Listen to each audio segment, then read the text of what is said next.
Bonsoir, on est le samedi 9 mars. Ça fait une semaine que j'ai pas fait de vidéo, ça fait bizarre parce que pendant toutes les vacances plus la semaine de la rentrée, je vous ai fait une vidéo tous les jours. Du coup, ça fait bizarre d'avoir passé une semaine sans en avoir fait. Bref, je suis là, vivant avec ce que j'ai fait. Il s'est passé pas mal de choses depuis. Je pense arrêter le concept de journal de bord parce que je trouvais ça vraiment trop fouillis et trop long. Du coup, je vous fais une vidéo toujours, toutes les semaines, mais sur un sujet un peu plus précis. Comme ça, c'est plus précis, ça part d'un seul truc. Donc, si ça vous intéresse, vous regardez, sinon vous regardez pas. Parce que je pense que ça intéressait peu de monde, le journal de bord. Parce qu'il y avait vraiment, je racontais un peu de tout et c'était fouillis, ça a duré 20 minutes. Et franchement, ça m'aurait pas donné envie de les regarder. Donc voilà, c'est parti. Donc aujourd'hui, je vous parle des DS XENS que j'ai fait. Faut savoir que c'est les deux premiers de ma vie que j'ai fait. J'en ai jamais fait l'année dernière et j'en ai jamais fait depuis. Mais j'en fais pourquoi? Pas pour mon ego, mais pour préparer entre guillemets le concours XNS. Parce que certes, c'est pas celui que je vise parce que je sais que j'ai pas le niveau. Enfin, je suis pas excellent non plus. Donc c'est pas ça que je vise en priorité, même si je le passe quand même pour si des fois, ou au pire m'entraîner, comme un peu ce que je fais là. Pourquoi je le fais maintenant? Parce que déjà j'ai pas pensé à le faire avant et j'avais pas trop l'occasion. Et là du coup là comme j'ai voulu depuis la rentrée faire des DS d'entraînement, dont je vais vous parler pendant quelques vidéos, pendant quelques semaines. J'en ai profité pour faire du XNS. Le sujet de physique, pourquoi? Parce que je crois que je vous ai dit au concours blanc, il y en a un qui l'a fait dans la classe, notre prof le lui a donné. Du coup, j'ai entendu, ah, XENS, il m'a dit, ah, tu veux que je te le passe? J'ai dit, ouais, pourquoi pas, faudrait que je vois pour le faire. Donc c'est pour ça que je l'ai fait.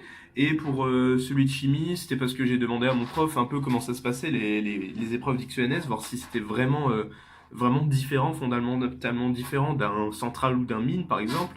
Parce que pour moi, déjà, on n'en a jamais fait des sujets XNS. Et pour moi, c'était vraiment un truc déjà incompréhensible. Et puis peut-être un truc vraiment différent, même que en langue, ça soit un peu différent. Mais en sciences, en principe, tout se ressemble. Et je me suis dit, si c'est vraiment un truc différent, avec des façons d'approche, enfin des approches vraiment différentes, je préfère anticiper et le voir avant de passer vraiment le concours. Parce que sinon, ça sert vraiment à rien. Déjà que ça sert pas à grand chose de le passer, je pense, parce que j'ai pas beaucoup de chances d'être admissible, déjà admissible. Donc, c'est pour ça que je fais quelques épreuves avant. Déjà, parce que même si au pire, ça me sert à rien pour le concours XENS, mais ça me fait toujours m'entraîner sur un sujet plus dur. Donc, c'est toujours bénéfique. Quand on comprend, bien évidemment, parce que si on est là, chercher peut-être une question de cours, à répondre à trois questions, après ça sert à rien, c'est une perte de temps. Mais là, ça va, j'ai réussi à rentrer dedans et à les comprendre. Bizarrement, j'ai préféré celui de physique à celui de chimie. Il y a peut-être des facteurs explicatifs, mais donc je vais commencer par expliquer un peu ce que j'ai fait en chimie, parce que franchement, il y a moins de choses à dire en chimie qu'en physique. Faut savoir qu'en chimie, je suis plus à l'aise, je suis meilleur, faut le dire, euh, qu'en physique. Enfin, en tout cas au niveau des résultats, et même la chimie, je pense que c'est là où je suis le plus à l'aise au niveau des matières scientifiques. Donc le sujet, bon, je vous le dis très rapidement, il y avait la première partie, c'était un peu d'orga, c'est plus tourné orga, mais il y avait quand même des questions un peu style première année, mais sur l'orga un peu, il y avait des trucs sur les pouvoirs rotatoires, il y avait euh, des représentations de Cram, bon ça va, avec des réactions chimiques à faire, à connaître, il y avait bon la loi de Biot, du coup c'est pour le pouvoir rotatoire, des représentations à faire, des représentations chaises, ça je me rappelais plus trop comment faire avec ce qui m'était donné, des trucs, des choses un peu plus expérimentales, donc ouais décrire il y avait tout un truc sur l'activité optique. C'était le premier, donc il y avait deux gros problèmes. Le premier, donc un peu plus tourné orga sur sur le glucose, pardon, et sur la chimie des polymères. Chapitre qu'on n'a pas encore fait, qu'on va faire en fin d'année, donc j'ai pas regardé cette partie sur les commandes de mon prof. Donc là j'ai fait pas mal de questions. Il y avait donc encore de l'orga, de la RMN, un truc vraiment développé sur les couplages, chose que je n'avais plus fait depuis l'année dernière. depuis le moment l'année dernière où on en a parlé. Et encore, c'était pas très clair, enfin, bon, bref. Euh, ben, Là, c'est bien parce que ça m'a fait réviser, il y avait des trucs que je me rappelais pas trop. Et du coup, après, j'ai regardé un peu le corrigé pour voir, et franchement, ça m'a vraiment été utile. Alors, après, voilà, donc la première partie était finie. Il y avait, je sais plus, j'avais compté 20. Il y avait combien de questions? 16. Il y avait quasiment 30 questions pour la première partie. Non, non, non, plus. Euh, 7, 4, 17, 7, 19. Il y avait 20, il y avait 40, il y avait 40 et quelques questions pour la première partie, donc moins 7 questions de la partie des polymères. Mais sinon, c'est vraiment ultra long, mais le sujet de chimie est vraiment super long. Comparé au sujet de physique qui était beaucoup moins long. Donc là, il y avait 40 questions pour la première partie, et la deuxième partie, c'était sur... non, pardon, je dis de la merde, les 20 questions de la partie 4, non, il y avait 25, il y avait 30 questions, 30 ou 25 questions pour la première partie. Et le deuxième problème, c'était donc moins chimie organique. Là, c'était un peu étude de documents, documents et encore étude de documents, un peu de thermo, un petit peu, encore une étude de documents, ultra dure apparemment, et des cyclocatalytiques tout facile à la fin. Euh, donc le thème c'était sur les tensioactifs et enfin l'intérêt des tensioactifs en analyse et en synthèse avec l'histoire de un peu, je l'ai pas regardé, je vais vous expliquer pourquoi, mais c'était un peu l'étude un peu style des comme il y a dans les savons, enfin il y a une partie de la molécule qui est polaire et l'autre qui l'est pas. Et du coup, enfin, je pense que c'était comme ça, j'ai lu que le début. Ça a l'air intéressant, je vais essayer de le traiter et de le regarder. Alors, en fait, ce qui s'est passé, je l'ai regardé donc hier, ce sujet je sais pas, de 4 heures de l'après-midi à 19 heures à peu près, 19h30. Faut savoir que c'est un du coup, des derniers DS que j'ai fait. Euh, il y avait un mélange de fatigue, de déconcentration, de là où j'étais, je me suis mis en salle de classe, sauf qu'à 4 heures de l'après-midi, il y a peu de gens qui ont cours, mais, enfin, en tout cas pour les scientifiques, les prépas scientifiques, mais il y avait quasiment dans toutes les salles, il y avait des cols, il y avait des fois des cours de langue d'éco, je pense, ou des étrangers qui venaient pour des cours de langue, donc, on peut pas aller dans une salle, moi je voulais une salle avec aucun bruit, de type une salle où des gens travaillent, et il y en avait qu'une de salle comme ça. Dedans, donc il y avait quelques personnes, dont des ECE. Et ces ECE, donc les économiques, au bout d'un moment, ils se sont mis à parler, ils se sont mis à discuter, à partir, à revenir.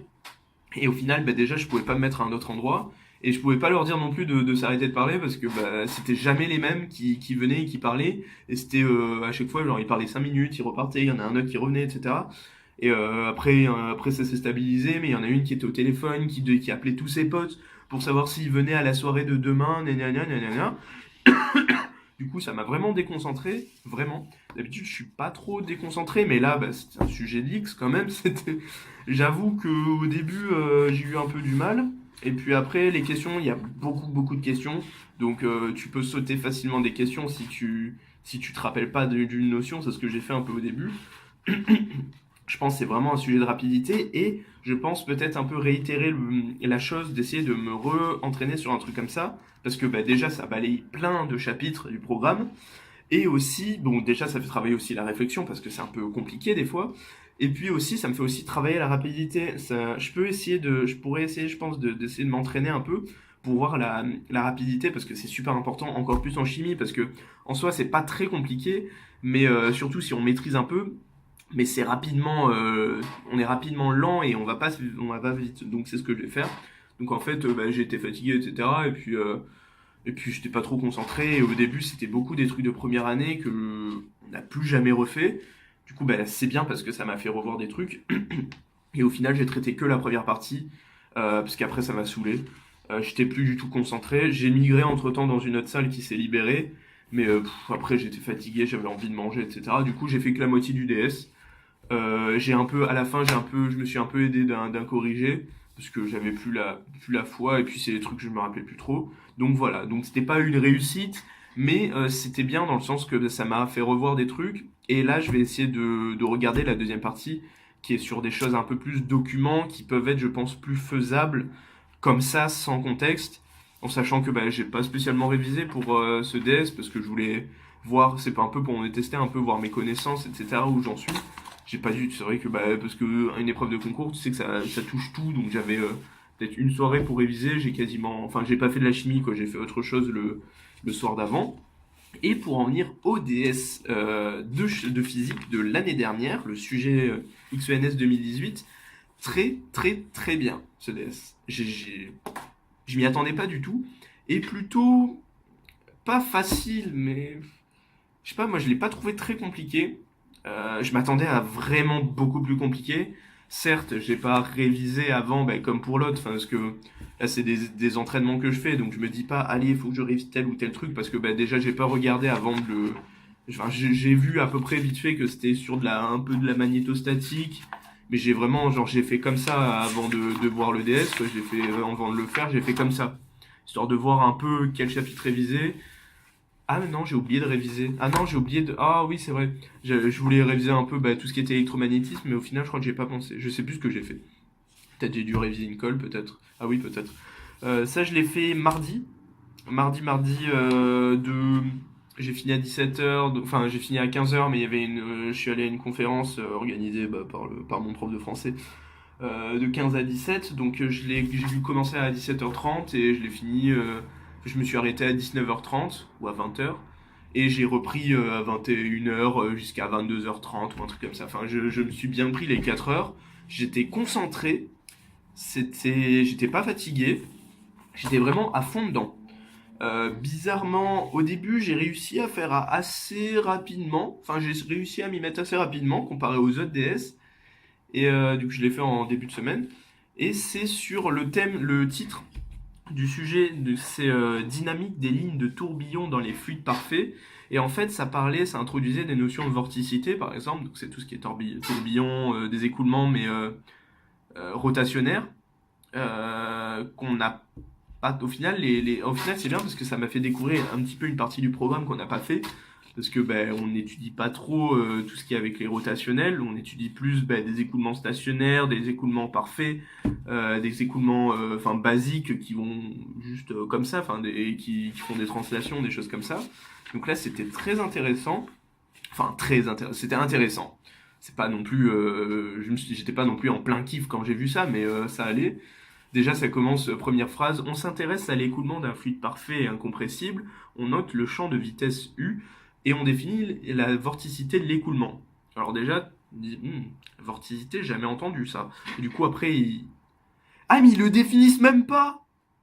Enfin, si, ils définissent par les trucs physiques. Enfin, ils disent qu'il y a, c'est analogue, ils donnent l'équation, c'est, je sais pas où c'est. Oméga, ouais, voilà. Oméga égale ρ de U. Et du coup, tu dois faire une analogie avec la magnétostatique. Donc, avec l'équation de Maxwell-Ampère. Mais je crois qu'ils te le disent directement. Oui, ils disent première question, l'équation 1 est l'analogue de l'équation de Maxwell-Ampère. Dans sa version indépendante du temps, limite magnétostatique. Écrivez cette équation. J'ai vu ça, je fais, mais il y a un piège. Je suis resté comme ça, je me dis, mais attends, mais bon, certes, c'est l'introduction, mais ok, donc j'ai écrit mon truc de.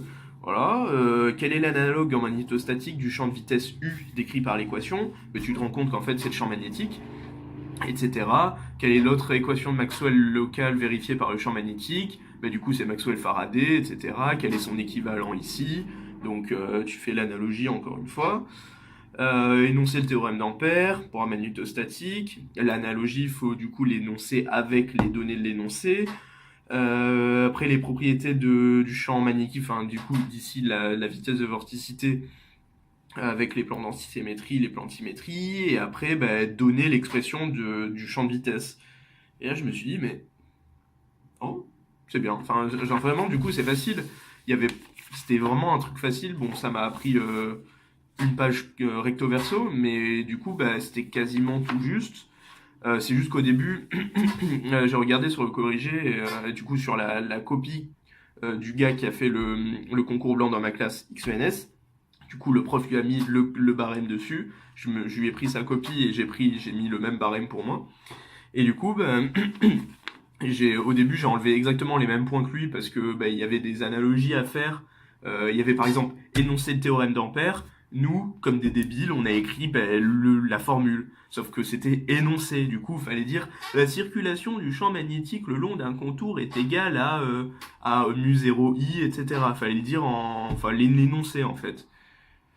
Voilà, du coup, bam, tu perds un point, des trucs comme ça. Du coup, c'est un peu bête, mais au final, ça va. Et après, il y avait quatre parties en plus de l'introduction. Donc j'ai fait l'introduction en entière, j'ai fait la première partie en entière. Ah ouais. La deuxième partie, j'ai fait juste les deux premières questions, mais je crois qu'il y avait quasiment 10 questions dessus. Assez longue, j'ai pas faite, quasiment pas. La troisième partie, je l'ai faite. Et la quatrième partie, je l'ai faite à moitié. Du coup, ce qui fait que j'ai fait l'équivalent de 3 parties et demie sur 5, si on compte l'introduction. Et pour un équivalent de 35 questions, j'avais compté, j'ai fait 21 questions, je crois. Ce qui m'a étonné à la fin, parce que je me suis dit, ça va, enfin, je voyais, enfin, j'étais content de la quantité que j'ai fait. Et il y avait première partie, mouvement de ligne de vorticité, il y avait il y avait des trucs à comprendre, mais il y avait aussi des trucs à faire de l'analogie avec la magnétostatique. Et il y avait une petite de documents, il y avait deux trois questions dessus, qui étaient très faisables. D'ailleurs, j'ai pas tout surligné les questions que j'ai faites. Ah ouais. Ouais, donc dans la deuxième partie, j'ai fait... Ah si, j'ai fait la moitié. Ah ouais, non, j'ai fait quelques questions. Ouais, non, ouais, j'ai fait un peu plus peut-être que 21 questions du coup. Et après, il y avait des questions un peu plus calculatoires. La troisième partie que j'ai faite en entière, c'était plus du calcul. Il y avait des systèmes, des équations différentielles, etc. Mais c'était que du calcul, ou au pire, moi je me suis inspiré des fois du résultat. Et du coup, j'ai retrouvé en connaissant les formules, etc., les bons trucs. Enfin, du coup, j'ai fait le chemin inverse, mais pas sur la copie, mais moi pour le trouver. Et après, il y avait une petite partie sur les ongles que j'ai complètement loupé, parce que je me rappelle plus trop de certains trucs. Et après, il y avait une application avec un avion, je crois, siège d'un avion. Bon, j'ai pas trop cerné le. Moi, c'était beaucoup des calculs encore une fois au début. Elle était très, non, en fait, elle était très cool cette partie. Mais j'ai pas tout fait, mais c'était à la fin. Mais j'aurais bien aimé continuer. Donc je l'ai pas encore, j'ai pas encore vu en fait les questions que j'ai pas faites, mais j'ai vu. Et du coup pour le DS de chimie, du coup j'ai pas fait de notes, j'ai pas de barème ni rien. Mais de toute façon j'ai fait que la moitié, donc j'aurais pas eu une bonne note, je pense, parce que tout ce que j'ai fait n'est pas forcément juste. Mais pour le DS XENS, grande surprise, j'ai eu plus que la moitié des points. J'y pensais pas du tout, mais au final j'ai fait beaucoup de réponses justes. Enfin, beaucoup de ce que j'ai fait était juste au final, et parce que je pense que j'ai juste compris en fait le sujet, mais du coup ça me fait c'était un barème estimé sur 60 par le prof. Et j'ai eu 34,5 sur 60, ce qui me fait ramener de façon brute sur 20 du 12,2 à peu près. Donc je suis très content, et j'ai eu un tout petit peu plus que celui qui l'a fait en concours blanc, mais parce il y a pas mal de réponses où il n'a pas justifié, parce qu'il déjà il allait super vite, et il a fait quelques questions de plus que moi qui étaient quasiment justes, mais il a perdu des points sur des justifications qu'il n'a pas faites, et comme le prof sait déjà qu'il a eu le bon raisonnement, mais il a noté de façon concours comme s'il le connaissait pas, et du coup il aurait pu imaginer, il m'a dit, on aurait pu imaginer qu'il l'a fait en coup de chance, donc ça aurait fait beaucoup de coups de chance, mais du coup il était obligé. Du coup, en vrai, normalement, il aurait eu quand même plus que moi. Donc sur cette vidéo déjà longue, et j'ai plus de place dans mon téléphone, je vous dis à la semaine prochaine pour parler des DS, d'autres DS, donc plus globalement des DS de physique que j'ai fait entre temps, et des résultats que j'ai pu avoir. Allez, ciao, à la semaine prochaine, travaillez bien!